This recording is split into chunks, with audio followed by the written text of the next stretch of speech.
Tag TV brings you daily news bulletin from India. Breaking news and views from India. You're watching South Asian Newsland, and here are the top stories we are tracking for you on Wednesday, the 10th of December. Trump reiterates his claims of ending Pakistan-India war. ADB hails India's robust growth, revises GDP forecast to 7.2%. And Imran Khan held in illegal isolation, his sisters allege.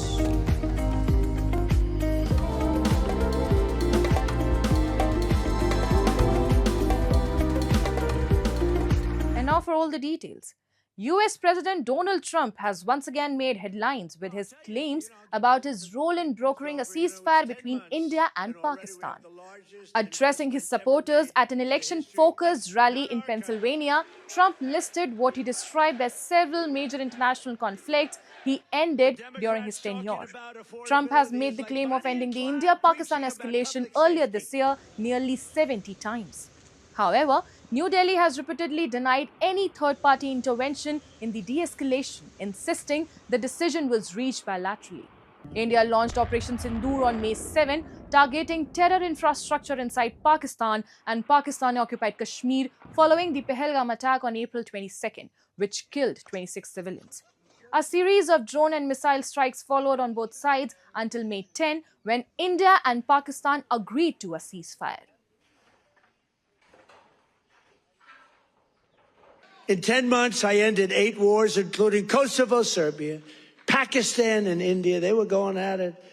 Israel and Iran, Egypt and Ethiopia. You didn't know about that. Armenia and Azerbaijan. And I hate to say this, one named Cambodia, Thailand, and it started up today. Tomorrow I'll have to make a phone call, and I think they'll get it. Who else could say, I'm going to make a phone call and stop a war of 2 very powerful countries, Thailand and Cambodia, they're going at it again. But I'll do it. So we're making peace through strength. That's what we're doing.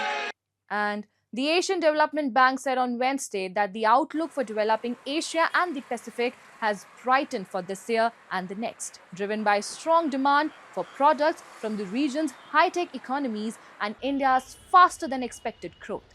While regional growth is expected to moderate next year, export strength underpinned by the upturn in the AI and electronics cycle will help to sustain economic activity alongside lower trade uncertainty, the ADB said. It also said that with South Asia now expected to grow 6.5% this year and India outperforming expectations by an 8.2% growth in its fiscal second quarter ending in September, will be improving the sub-regional prospects as well. However, the ADB said that risk from global uncertainties, climate-related disruptions and domestic political developments still remain a major hurdle. The ADB further added that inflation is projected to ease to 1.6% in 2025, down from the 1.7% forecast in September, before rising to 2.1% in 2026. And several PTI workers and sisters of former Pakistan Prime Minister Imran Khan staged protests outside the Adiala jail on Tuesday, raising concerns about his health and security inside the prison. Strict security was deployed around the jail following the demonstration, reflecting heightened tensions between PTI supporters and the Pakistan government over his detention conditions. Alima Khan, Imran Khan's sister, alleged that he is being subjected to mistreatment. The situation escalated as senior PTI leaders, including Secretary General Salman Akram Raza and Khyber Pakhtunkhwa Provincial Chief Junaid Akbar Khan, joined the sit-in. Their presence signaled the party's continued frustration after repeated attempts to meet Imran Khan were rejected by jail authorities, despite a court order permitting visits on Tuesdays and Thursdays, Dawn reported. 6 महीने 8 महीने से आ रहे हैं।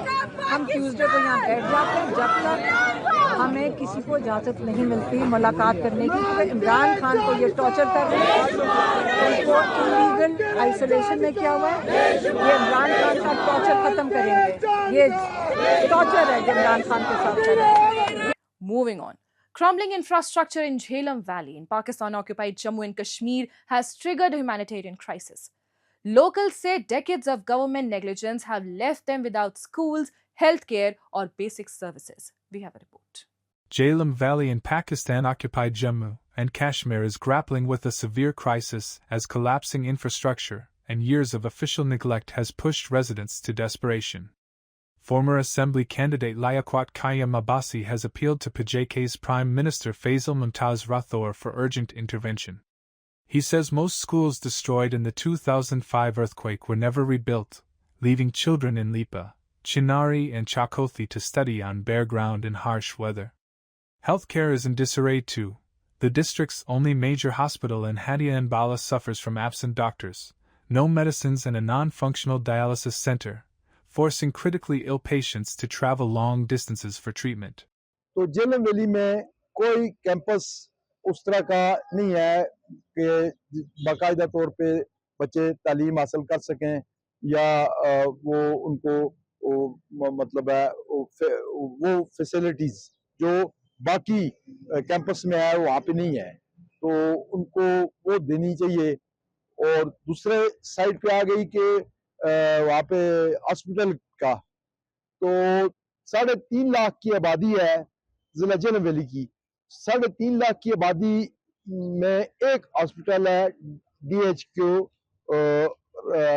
अटियामाला, तो उसमें अदवायात नापैद, doctor नापैद और dialysis centre किसी मतलब नेक आदमी ने डायलिसिस की मशीनें डोनेट की हुई हैं, उनके लिए जगह नहीं है कि उनको लगाया जाए। Abbasi also flagged road networks in several areas have deteriorated into mule tracks, cutting off entire communities. Calling governance absent, Abbasi urged the Prime Minister to personally visit Jhelum Valley and witness the long-standing suffering of its people, before the crisis deepens further. In a significant diplomatic move, Bangladesh and India have repatriated a total of 85 fishermen in a reciprocal exchange. Both the governments successfully concluded the release of 47 Indian fishermen and 38 Bangladeshi fishermen on Tuesday. The move highlights the ongoing humanitarian efforts to support fishing communities on both sides. The Ministry of External Affairs of India confirmed the completion of the repatriation process, stating that the exchange was conducted with due regard for the safety and security of the fishermen involved. The Indian Coast Guard, in a post on X, emphasized the importance of strengthening trust and cooperation. This is not the first instance of such a repatriation. Earlier this year, Bangladesh released 95 Indian fishermen in January, and in a reciprocal gesture, India released 90 Bangladeshi fishermen. Despite diplomatic challenges, both governments have continued to engage in dialogue and efforts aimed at maintaining peace in the region. Moving on. India's Prime Minister Narendra Modi on Wednesday hailed the inscription of Festival of Lights Diwali to the UNESCO Intangible Cultural Heritage of Humanity. In a post on X, he called Diwali the soul of our civilization. India's Foreign Minister S. Shankar also highlighted on X that this serves as recognition of the festival's immense cultural, religious and spiritual significance and its role in bringing people together. Foreign Ministry spokesperson Randhir Jaiswal called the event a joyous movement. UNESCO defines intangible cultural heritage as the practices, knowledge, expressions, objects that are passed down over generations, strengthening cultural identity and appreciation of diversity. India is hosting UNESCO's 20th Intangible Cultural Heritage Committee session for the first time from December 8 to December 13. The historic Red Fort complex, a UNESCO World Heritage Site, has been chosen as the venue.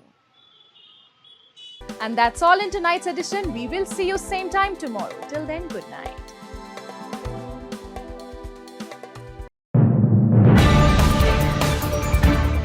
Tag TV brings you daily news bulletin from India. Breaking news and views from India.